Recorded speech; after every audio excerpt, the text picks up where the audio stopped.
پیارے آقا نبی جی علیہ الصلوۃ والسلام حرم کعبہ کے اندر مکہ شریف کے حرم میں ایک گوشے میں تنہائی کے اندر تشریف فرما تھے پیارے آقا نبی جی علیہ الصلوۃ والسلام. تو اشقیاء قریش میں سے ایک شخص تھا جسے عتبہ بن ربیعہ کہا جاتا ہے، جو خاندان قریش میں سے تھا لیکن رسول اکرم صلی اللہ تعالی علیہ وسلم کے دشمنانوں میں سے ایک دشمن تھا. اشقیاء قریش میں سے ایک شخص تھا. اب اس شخص نے عتبہ بن ربیعہ نے اپنے قوم کو اکٹھا کیا. قوم کو اکٹھا کرنے کے بعد اس شخص نے گروہ ایک قریش سے مخاطب ہو کر کہنے لگا کہ میں جا رہا ہوں اس شخص کے پاس، یعنی محمد عربی صلی اللہ علیہ وسلم کے پاس جا رہا ہوں، اور وہ شخص کہتا ہے کہ میں ان سے کچھ باتیں عرض کروں گا، چند باتیں ان کے سامنے پیش کروں گا، اور ان میں سے ممکن ہے کہ وہ کچھ باتوں کو قبول کر لیں اور وہ اپنے جو نیا دین لے کر آئے وہ اس کو ترک کر دے اور ہمیں بھی اپنے حال پر چھوڑ دے. یہ عتبہ بن ربیعہ کا حال. عتبہ بن ربیعہ نے اپنے گروہ قریش کو مخاطب ہو کر کہا. تمام لوگوں نے اس کی باتوں کو سنا. سننے کے بعد معاملہ یہ ہوا کہ اچھا جاؤ ٹھیک ہے کوئی بات نہیں. اب وہ شخص اپنے گروہ قریش سے نکل کر وہ جاتا ہے رسول معظم صلی اللہ علیہ وسلم کے دربار میں. اس وقت رسول معظم کہاں تشریف فرماتے؟ رسول معظم حرم کعبہ کے اندر ایک گوشے میں تنہائی میں تشریف فرماتے.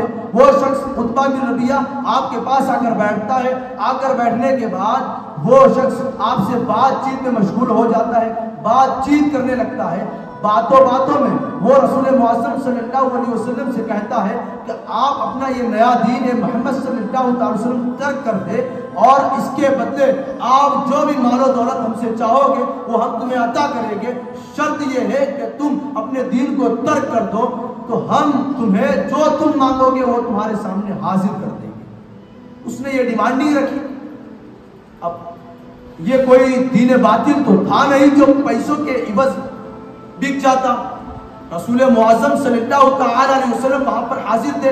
پیارے آقا نبی جی علیہ الصلوۃ والسلام اسے بغور سنتے رہے، خاموش رہے. اب پیارے آقا نبی جی علیہ الصلوۃ والسلام اس شخص سے عتبہ بن ربیعہ سے مخاطب ہو کر فرماتے ہیں کہ تو نے اپنی بات ختم کر لی؟ اس نے کہا ہاں. حضور نے فرمایا کہ اب مجھ سے سن. تو عتبہ بن ربیعہ نے کہا حضور فرمائیے آپ. تو پیارے آقا نبی جی علیہ الصلوۃ والسلام نے سب سے پہلے قرآن مجید کی آیت کی تلاوت فرمائی. میرے آقا صلی اللہ تعالی علیہ وسلم ارشاد فرماتے ہیں حامیم حامیم تنزیل من الرحمن الرحیم.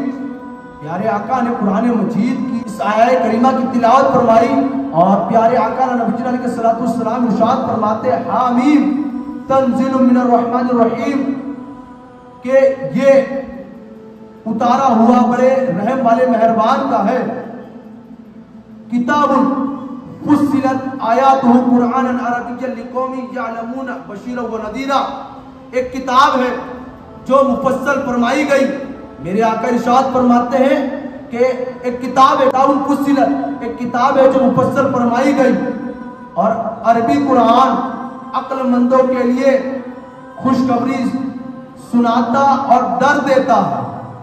جب پیارے آقا نبی جی علیہ الصلوۃ والسلام اس سورہ کی آیتوں کو پڑھتے گئے یکے بعد دیگر پیارے آقا نبی جی علیہ الصلوۃ والسلام اس سوروں کو پڑھتے گئے یہاں تک کہ اس سورہ میں ایک آیت سجدہ ہے. جب پیارے آقا نبی جی علیہ الصلوۃ والسلام نے اس آیت سجدہ پر پہنچے، آیت سجدہ کی تلاوت فرمائی. تلاوت فرمانے کے بعد میرے آقا صلی اللہ تعالی علیہ وسلم اپنی جگہ سے کھڑے ہوتے ہیں. کھڑے ہونے کے بعد پیارے آقا نبی جی علیہ الصلوۃ والسلام وہاں پر اس آیت سجدہ جو آیت ہوئی، جو آیت پیارے آقا نے پڑھی تھی، اس آیت کا سجدہ کرتے ہیں. سجدہ کرنے کے بعد پیارے آقا نبی جی علیہ الصلوۃ والسلام عتبہ بن ربیعہ سے مخاطب ہو کر فرماتے ہیں کیا تو نے سنا؟ وہ شخص عتبہ بن ربیعہ کہتا ہے آپ پڑھنے میں مشغول تھے، میں آپ کو سن رہا تھا، آپ بے خوف و خطر پڑھتے چلے جاؤ، آپ کسی چیز کا خوف نہ کرو. یہاں تک کہ وہ شخص رسول اکرم صلی اللہ تعالی علیہ وسلم کے اس رسول اکرم صلی اللہ علیہ وسلم کی زبان مبارک سے ان آیات کریمہ کو قرآن مجید کی اس تلاوت کو سن کر وہ اپنے قبیلے کی طرف نکل جاتا ہے، اپنے خاندان کی طرف نکل جاتا ہے. جب وہ اپنے خاندان کی طرف جاتا ہے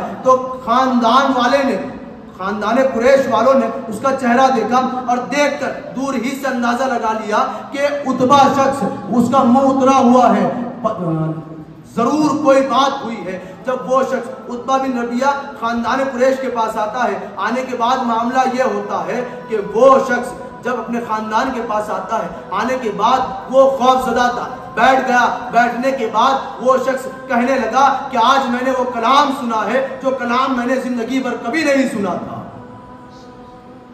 عتبہ بن ربیعہ جو حضور پر ایمان نہ لایا تھا, وہ شخص کہتا ہے کہ آج میں نے وہ کلام سنا ہے جو میں نے کبھی زندگی بھر نہیں سنا تھا. اس کلام کی تاثیر یہ ہے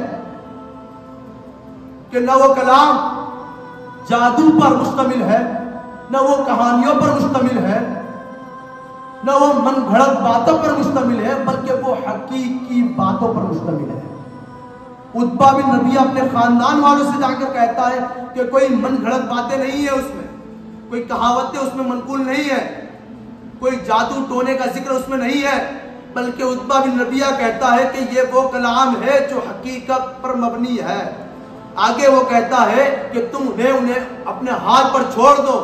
اے قوم قریش, تم محمد عربی صلی اللہ علیہ وسلم کو اپنے ہاتھ پر چھوڑ دو, حالانکہ میں نے انہیں یہاں تک دیکھا ہے کہ وہ جن باتوں کو کہتے ہیں وہ حقیقی ہوتی ہے, وہ حقیقت میں تبدیل ہو جاتی ہے, اور وہ جن چیزوں سے دعا کرتے ہیں یا جن چیزوں کے بارے میں دعا کرتے ہیں رب ان کی دعا کبھی رد نہیں فرماتا. لہٰذا مجھے خوف ہے, عتبہ بن ربیعہ اپنے قوم سے کہتا ہے کہ مجھے خوف ہے کہ کہیں ہم پر عذاب نازل نہ ہو جائے, لہٰذا پرہیز کرو.